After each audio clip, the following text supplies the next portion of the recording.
നമസ്കാരം. ഞാൻ നിൽക്കുന്നത് കരമന പാലത്തിലാണ്. കരമന പാലം ബോർഡ് കാണാം. അതിൽ എഴുതി വെച്ചിട്ടുണ്ട്, പാവനമായ കരമനയാർ മാലിന്യമുക്തമാക്കുക. അതിന്റെ ചുവട്ടിൽ ആവശ്യം പോലെ മാലിന്യങ്ങൾ നിക്ഷേപിച്ചിട്ടുണ്ട്. ഇതാണ് പുതിയ പാലം.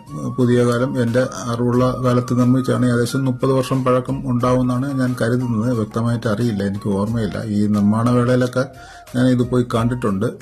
എൻ്റെ കുറേ ഇന്നത്തെ സംവിധാനമല്ല, പഴയ കരിങ്കല്ലൊക്കെ അടിക്കുക, അതൊക്കെ കണ്ടിട്ടുണ്ട് ഞാൻ. പക്ഷെ പഴയ പാലത്തിൻ്റെ ദൃഢത ഇപ്പോഴും ഈ പാലത്തിന് ഉണ്ടാവുമോ എന്നുള്ളൊരു സംശയമുണ്ട്. ഇതാണ് പഴയ പാലം. 1853 കാർത്തിക തിരുനാൾ ധർമ്മരാജാവാണ് നിർമ്മിച്ചതെന്ന് പറയുന്നു. ഇതിൻ്റെ ഇപ്പോഴും ഗതാഗത യോഗ്യമാണ്, യാതൊരു കുഴപ്പവുമില്ല. പറഞ്ഞല്ലോ, കരമനയിലെ പ്രധാന പാലമാണിത്. ഇതാ പാലത്തിന്റെ ഉൾവശമാണ്. അടിവശം ഞാൻ പോയി ചിത്രീകരിച്ചതാണ്. ഇത് ഇന്ന് കുറച്ച് വെള്ളമൊക്കെ ഉണ്ട്. ഇതിന്റെ ആർച്ചുകൾ കണ്ടോ, ഇതൊക്കെ കോൺക്രീറ്റ് അല്ല, കല്ലുകൾ അടുക്കി നിർമ്മിച്ചതെന്നാണ് പറയുന്നത്. കമ്പിയോ സിമെന്റോ അധികം ഉപയോഗിച്ചിട്ടില്ല.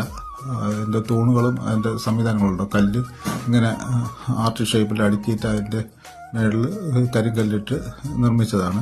ഇപ്പോഴും അതിന്റെ യാതൊരു കേടുപാടുകളും ഇല്ല, നല്ല സ്ട്രോങ് ആയിട്ടുണ്ട്. കരമനയാറ് ശാന്തമായിട്ട് ഒഴുകുന്നുണ്ട്. ശാന്തമായില്ല ഒഴുകുന്നത്. ഒരു അപ്പൂപ്പൻ ഇതാ കുളിച്ച് കരയിൽ കയറി നിൽക്കുകയാണ്. അപ്പോൾ ശാന്തമായില്ല, കുറച്ച് വെള്ളം അധികമുണ്ട്. പിന്നെ ഈ പ്രദേശത്തിന് ഈ കൽപ്പാളയം എന്നൊരു പേരുണ്ട്. കൽപ്പാളയം എന്നൊരു പേര്, ഇത് കൽപ്പാളയം മാടൻകോവിലാണ്.